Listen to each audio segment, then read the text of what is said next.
파악 잘 돼 있다는데 사기 혐의 기소된 박근영 씨 이렇게 나와 있습니다. 주제 파악 잘 돼 있다.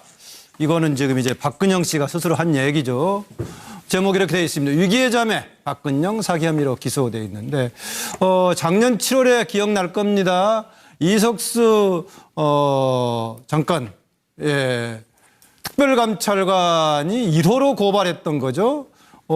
먼저 부각이 됐던 것은 우병우 당시에 민정수석 감찰 관련해서 언론에 부각되긴 했습니다만 1호로 박 전 대통령의 동생이죠. 박근영 씨를 사기 혐의로 검찰에 고발했던 사건인데 이게 이번에 기소가 된 거죠. 4월 28일 검찰에 출석했을 때는 무리빚어 죄송합니다. 이때 언니라고 표현했나 모르겠어요. 가끔은 형님이라고 표현하던데 여기 인용은 보니까 언니가 얼마나 속상해할까 이런 얘기까지 했었는데요. 그 내용은 보자면 그렇습니다. 고발 조치를 냈고 기소가 된 내용은 납품 계약 도와주겠다 1억 챙겼다 해가지고 사기 및 변호사법 위반 혐의로 기소가 됐는데 당사자인 박근영 씨 검찰의 무리한 처분 안타깝다라고 얘기하면서 이것은 뭐 변호사법 누구 소개해주겠다고 돈 받은 것이 아니라 빌렸다 갚았다라고 하고 있고 아무 권한 없는 내 주제를 알고 있는데 내가 그런 역할을 하려고 한 거냐라는 거고요. 박근영 씨의 남편인 신동욱 씨 아내는 정말 어렵고 검소하게 생활하고 있다. 아내는 시장 옷만 몇천 원짜리만 사 입는 사람이다. 이것 정말 박 전 대통령으로부터 심지어는 동생인 박근영 씨까지 멸족의 시작 아니냐 이렇게까지 비판을 하고 있습니다. 박근혜 전 대통령의 심정을 여기 이렇게 써놨네요. 박지만 씨 심정도 우리 널 어떡하나 이런 심정을 써놨는데 지금 이제 주제 파악이 잘 됐다는 박근영 씨에 관한 얘기인데요. 정말 대가성 없다. 주제 파악 잘 돼 있다라고 말하는 박근영 씨의 뜻은 어떤 의미를 갖고 있는가 말풀이를 패널들에게 부탁합니다. 자료화면 보고 그동안 준비해 주시죠.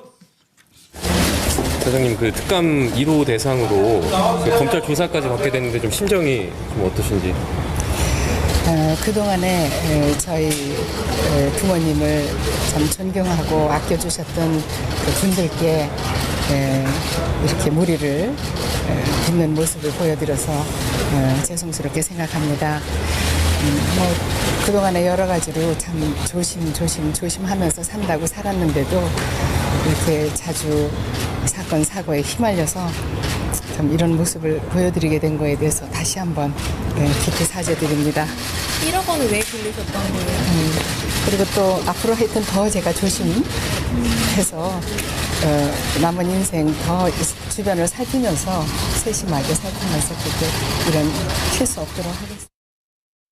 우리 가족에 대한 뭐 소위 비리라든가 그런 거를 철저히 단속을 하시는 분이시기 때문에 제가 어디 가서 무슨 얘기를 한다, 일본을 왜 갔다 이런 거는 다 보고를 받으시고 10번 잘하다 한 번만 잘못해도 불호령이 떨어지는데 그동안에 뭐 여러 가지 제 활동에 대해서 참견하지 않으신다고 말씀을 하시는 걸 보면 다 대통령께서 하실 수 없는 평민으로서 살아가는 지금 위치가 아니기 때문에 또 우리가 이렇게 생각하시지 않을까 이렇게 가늠하고 제가 얘기를 한다고 생각해 주셨으면 좋겠습니다. 네. 네. 처음에 문제가 됐을 때는 돈 빌려서 안 갚았다라고 문제가 됐다가 수사가 진행이 되면서 소개해가지고 이제 돈 받았던 브로커 비슷하게 돈 받아가지고 변호사법 위반 냈는데 본인은 나중에 지금 이제 빌려서 갚았다 이런 얘기를 하고 있는 거죠. 고영식 교수님 어떻게 보셨습니까? 우선 뭐 박근영 씨는 과거에는 뭐 대통령의 딸이었지만 지금 상황에서는 아무런 권력도 힘도 없는 사람 아닙니까? 네. 그러니까 내가 뭐 사기칠 주제도 못 되고 그럴 힘도 없다. 다만 워낙 궁하다 보니까 또 자기 그 따라다니는 뭐 광모신가요? 그 사람이 이제 구체적인 그런 실행은 한 모양이에요. 네. 1억 원을 빌려서 박근영 씨를 통해서 뭐 이렇게 납품을 하도록 해주겠다 했기 때문에 본인도 어떻게 보면은 생활이 워낙 공공해서 했지만 참 아무런 힘도 없는 나로서는 나도 어떻게 보면 피해자다. 뭐 그런 말 아닌가 하는 생각도 들어요. 실제로 현실에서 보면 종종 옆에 사람들이 끼어가지고 그런 일이 좀 벌어지는 경우들도 좀 있죠. 뭐 이렇게 유명하다 이름 났다 하면은 또 사람들이 꼬여 가지고 그 사람을 또 이렇게 궁지에 몰고 그런 경우가 너무 많지 않습니까? 네, 변호사인 노영희 변호사는 어떻게 보세요? 저 사건은 박근혜 전 대통령이 대통령 시절에 있었던 사건이에요. 네. 박근영 씨 자체는 당시 힘이 없다 하더라도 당연히 후광이 있기 때문에 사람들은 그런 것을 바라보고 뭔가 있겠지라고 생각해서 돈을 주는 거거든요. 네. 사기라고 하는 것은 다른 사람을 기망, 즉 속여서 그 실질적으로 말한 것을 실천할 의사나 능력은 없어도 다른 사람을 속여서 뭔가 재산상 이익을 차지하는 것을 말하는 건데 박근영 씨가 당시에는 본인은 뭐 돈이 없었다 하더라도 실제 그런 행위를 함으로 인해서 어떤 대가를 해줄 수 있는 사람이라는 뉘앙스를 풍겨서 행동을 했다면은 네. 사기가 맞습니다. 아, 그건 문제를 해결해 줄 의사는 있었다는 겁니까? 문제를 해결해 주고 싶었을지는 모르지만 능력이 없었다 해서 능력은 없었고. 의사가 있든 능력이 있든 하여튼 둘 중에 하나만 그 없어도 사실은 다 이게 성립이 되는 범죄이고 네. 돈을 갚았다라고 하는 건 나중에 피해가 복원됐다는 의미인 것이지 사기죄가 성립됐던 것이 없어지는 건 아니기 때문에 조금 참고할 정도의 고려 사항이 그러니까 정상 참작이나 그 양형 참작 사유로만 되는 것이기 때문에 그건 안 되는 건데요. 지금 제가 잠깐 저분들의 말이 왜 틀린지를 말씀드릴게요. 네. 신동욱 총재가 뭐라고 얘기했냐면요. 유경재단 이사장에서 물러난 이후에 생활이 너무 궁핍해서 1만 원짜리를 신발을 신고 국민연금 28만 원을 받아서 산다. 최근 에어컨 값이 너무 많이 나서 싸웠다. 옷도 시장에서 사 입고 신발도 5천 원짜리를 샀다. 네. 내가 부산 건설 현장에서 일용직 잡부를 일해서 빚도 갚고 생계를 유지했지만 이제는 일도 그만두었고 얼마 전엔 채널A 재연배우 모집에 원서냈지만 서류 심사에서 탈락했다. 네. 이런 정도라면 사실은 경제적 능력이 하나도 없는 거 아니겠습니까? 그러면 1억을 빌렸는데 왜 빌렸는지 아까 기자가 물어보니까 답을 안 했죠. 왜 빌렸는지 모르겠지만 이런 상태라면 1억을 빌렸다 하더라도 갚을 능력이 없어 보여요. 네. 이런 상태라면 당연히 사기가 인정이 되는 거죠. 그러니까 이제 지금 말씀하시는 것들은 여러 가지 좀 참작해 달라는 정도로 그냥 보시면 될 것 같고 네. 이제는 식구들을 등에 업고 저런 행동하시면 안 되겠죠. 그런데 뭐 어려운데 제가 뭐 어떻게 될지 모르겠는데 동생 박지만 씨 그 중소기업 회장으로 상당한 재력이 있는 것 같고 그렇죠. 예, 박근혜 전 대통령도 저축만 해도 임기 4년 동안에 5억 이상이 늘었던 것 같은데 가족들을 좀 도와주면 안 되나요 그거? 그 말씀을 제가 그러면 예, 답을 해드릴게요. 왜 지금 1억에 대한 이 사기 사건이 벌어졌냐면 바로 그것 때문입니다. 자, 지금 생활비 말씀을 좀 하시는 것 같은데 생활비가 이렇게 쪼들리고 모든 그런 것들이 다 이렇게 된 이유가 바로 이 형제 간, 자매, 그러니까 남매 간의 분쟁 때문에 벌어진 거예요. 지금 무슨 말이냐면, 자, 가장 최근에 이렇게 궁핍하게 된 가장 결정적인 요인은 이 박지만 씨와 그다음에 박근영 씨, 유경재단을 되찾으려는 박지만 씨 측과 그다음에 유경재단을 안 뺏기려는 박근영 씨 측이 붙어서 이 패에서 박지만 씨 측이 지금 유경재단을 장악을 했거든요. 예. 그 이후에 그것을 다시 되찾으려다 보니까 굉장히 많은 또 이렇게 뭐 조직들을 동원하고 하면서 분쟁이 계속 일어나요. 그 분쟁들 속에서 벌어진 일들에 대한 송사가 계속 지금까지 이어지고 있거든요. 예. 즉 변호사비를 대기 위해서 돈이 굉장히 쪼들렸다라고 처음에 얘기를 해요. 그래서 결정적으로 너무 그것이 압박이 오니까 지금 1억이 필요했다라는 맨 처음에는 그렇게 얘기를 하거든요. 사실은 그게 조금 맞는 게 뭐냐면 지금 이게 2차 난매의 난이고 1차 난매의 난은 박근혜 씨 측과 박근영 씨 측이 싸워서 박근영 씨 측이 유경재단을 맨 처음에. 예, 맨 처음에 네. 획득하는 과정 그 과정도 사실은 분쟁이 굉장히 심했거든요. 그러니까 그때 1차 뭐 최태민 씨가 개입했냐는 그렇죠. 얘기 나왔던 그때부터 박근영 씨와 신동욱 씨가 지금 이야기한 게 그때부터 최순실 씨의 존재를 알았다는 거죠. 그러니까 1, 2차의 남매의 난으로 인해서 사실은 이 세 사람이 각기 원수지간이나 다름없다라고 사실 분석을 할 수밖에 없어요. 아, 협력을 기대하기는 어렵다. 네. 아, 특히 금전적인 차원에서 이재경 교수.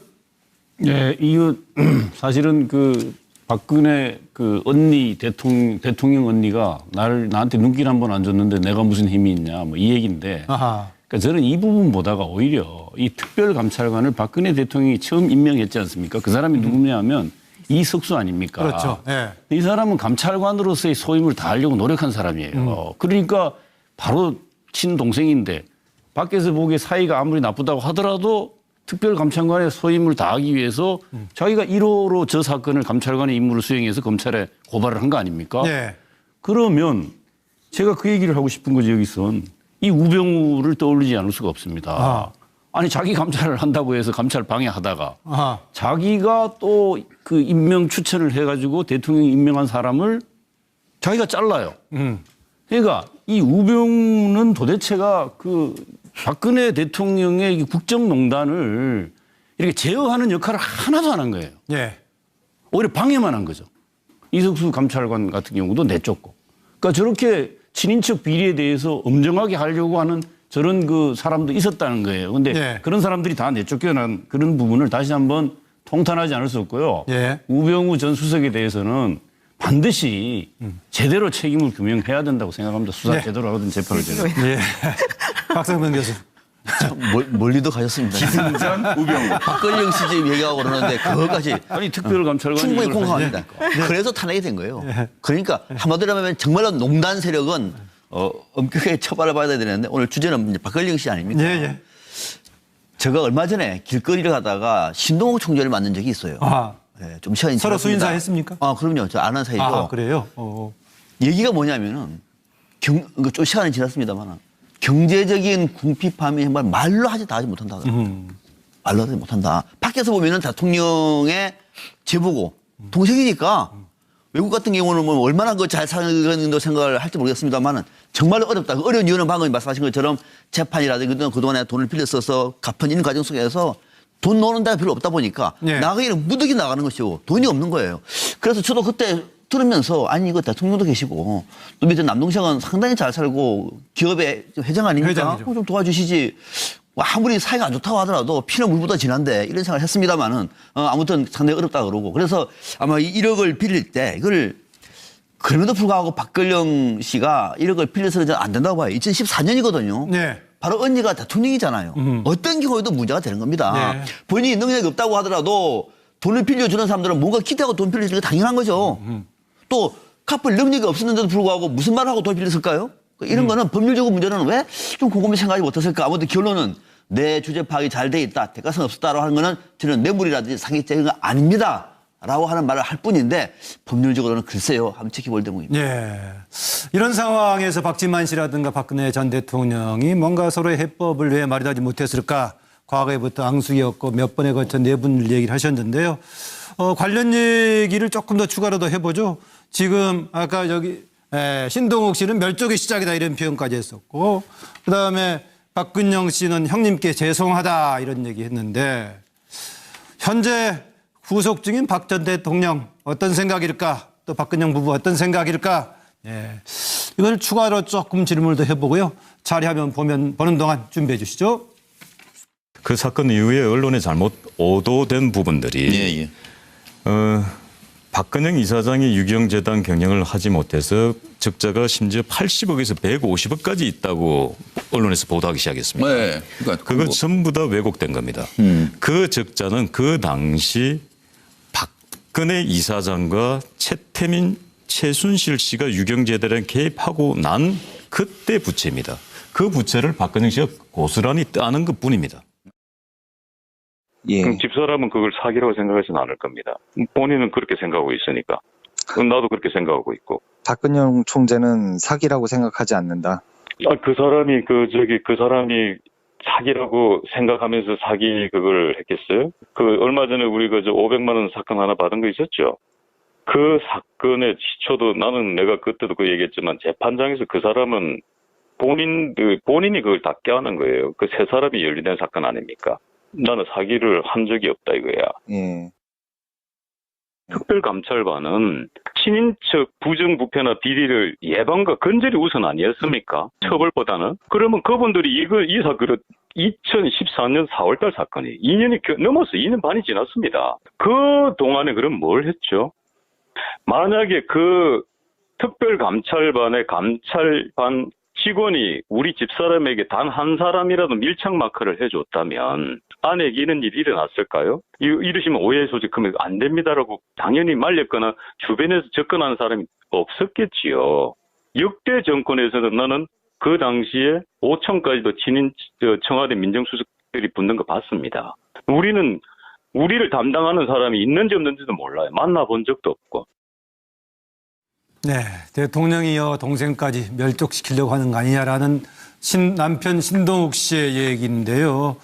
거기에다가 지금 이런 상황에서 대통령이었던 박근혜 전 대통령 구속까지 돼 있는 상황인데 지금 상황의 심정은 어떨까라는 얘기였습니다. 박상병 교수? 네.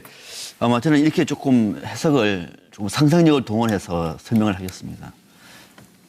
박근영 씨 부부, 신동욱 총재 부부는 좀 도와주세요.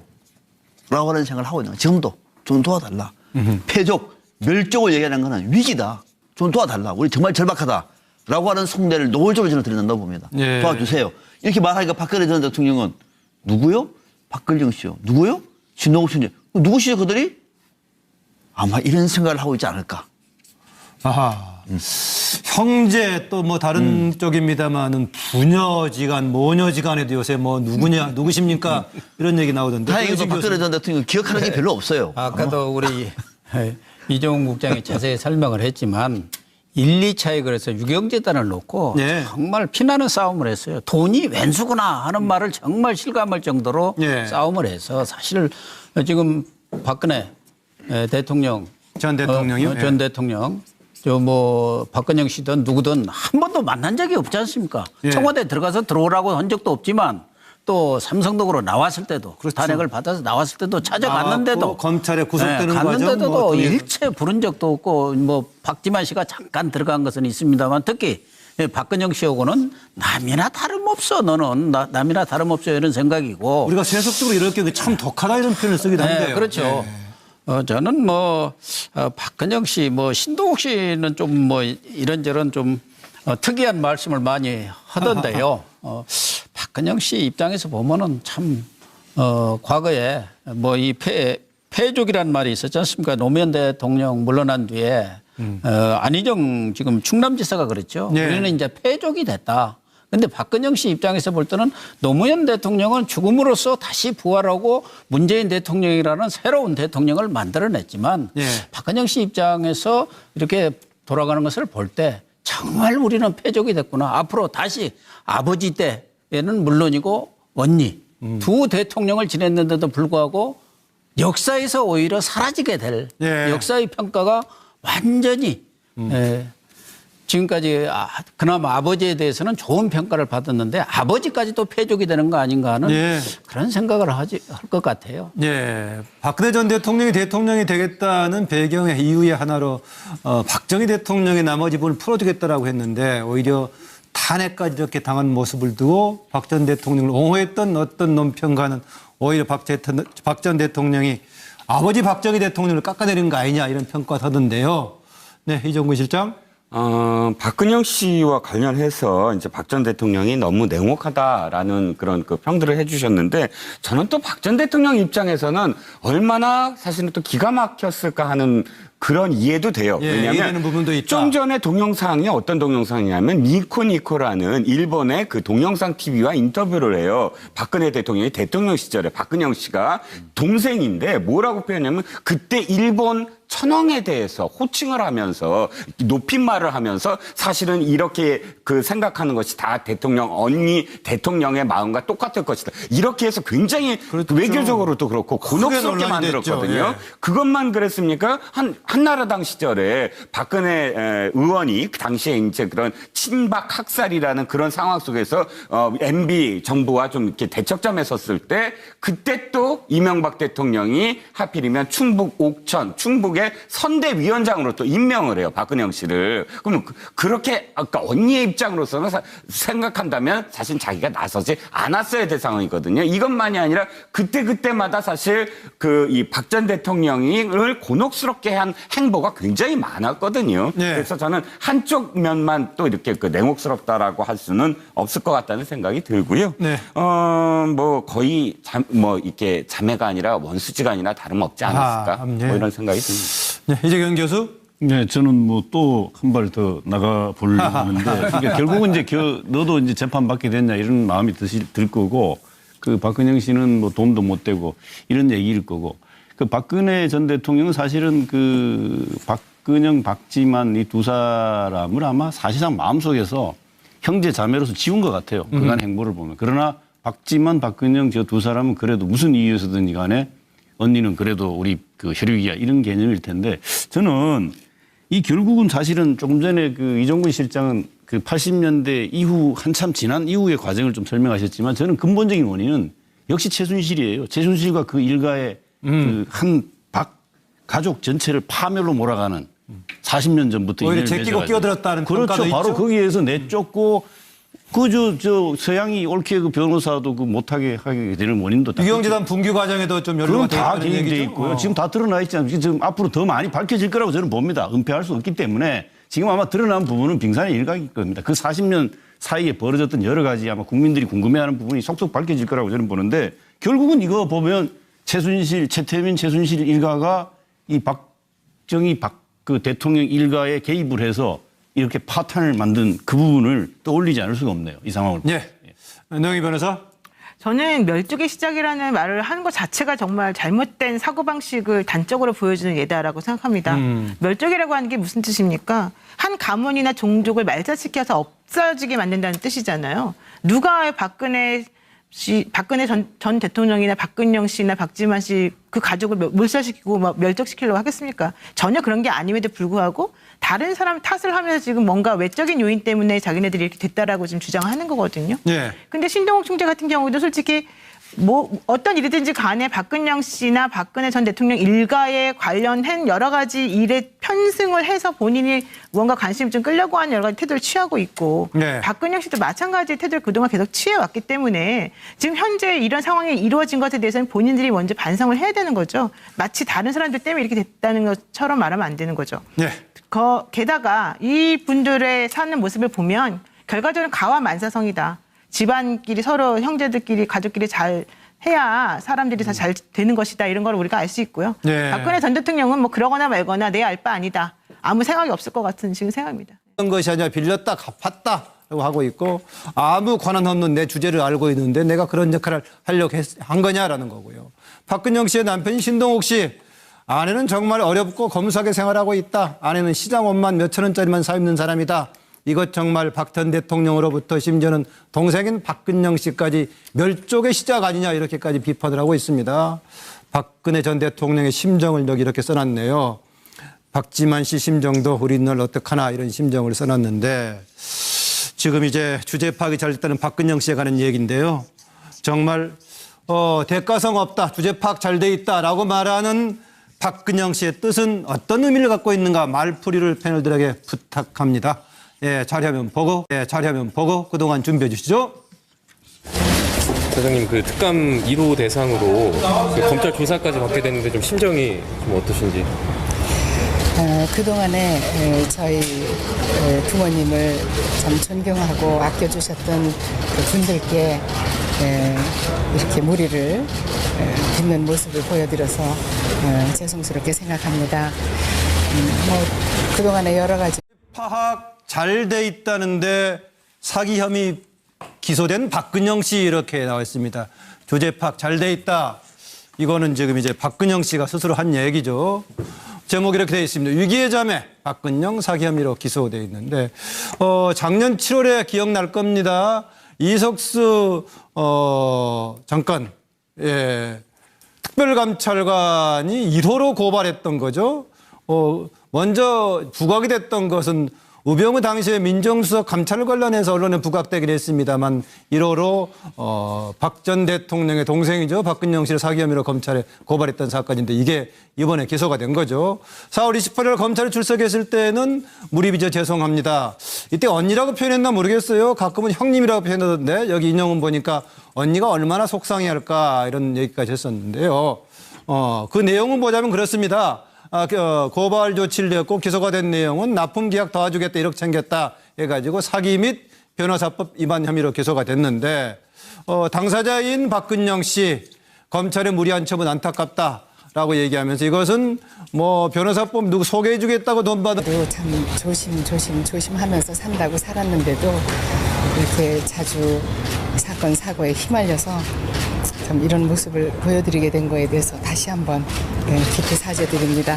1억 원을 왜 빌리셨던 거예요? 그리고 또 앞으로 하여튼 더 제가 조심해서 남은 인생 더 주변을 살피면서 세심하게 살피면서 그렇게 이런 실수 없도록 하겠습니다.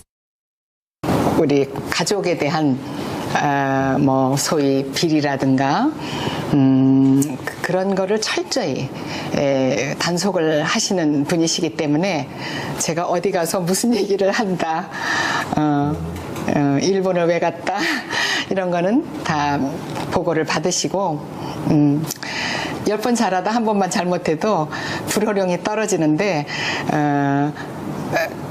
그동안에 뭐 여러 가지 제 활동에 대해서 참견하지 않으신다고 말씀을 하시는 걸 보면 다 대통령께서 하실 수 없는 평민으로서 살아가는 지금 위치가 아니기 때문에 또 우리가 이렇게 생각하시지 않을까 이렇게 가늠하고 제가 얘기를 한다고 생각해 주셨으면 좋겠습니다. 네. 네. 처음에 문제가 됐을 때는 돈 빌려서 안 갚았다라고 문제가 됐다가 수사가 진행이 되면서 소개해가지고 이제 돈 받았던 브로커 비슷하게 돈 받아가지고 변호사법 위반 냈는데 본인은 나중에 지금 이제 빌려서 갚았다 이런 얘기를 하고 있는 거죠. 고영식 교수님 어떻게 보셨습니까? 우선 뭐 박근영 씨는 과거에는 뭐 대통령의 딸이었지만 지금 상황에서는 아무런 권력도 힘도 없는 사람 아닙니까? 네. 그러니까 내가 뭐 사기칠 주제도 못 되고 그럴 힘도 없다. 다만 워낙 궁하다 보니까 또 자기 그 따라다니는 뭐 광모신가요? 그 사람이 이제 구체적인 그런 실행은 없는 모양이에요. 네. 1억 원을 빌려서 박근영 씨를 통해서 뭐 이렇게 납품을 하도록 해주겠다 했기 때문에 본인도 어떻게 보면은 생활이 워낙 공공해서 했지만 참 아무런 힘도 없는 나로서는 나도 어떻게 보면 피해자다. 뭐 그런 말 아닌가 하는 생각도 들어요. 실제로 현실에서 보면 종종 옆에 사람들이 끼어가지고 그런 일이 좀 벌어지는 경우들도 있죠. 뭐 이렇게 유명하다 이름 났다 하면은 또 사람들이 꼬여가지고 그 사람을 또 이렇게 궁지에 몰고 그런 경우가 너무 많지 않습니까? 네. 변호사인 노영희 변호사는 어떻게 보세요? 저 사건은 박근혜 전 대통령이 대통령 시절에 있었던 사건이에요. 네.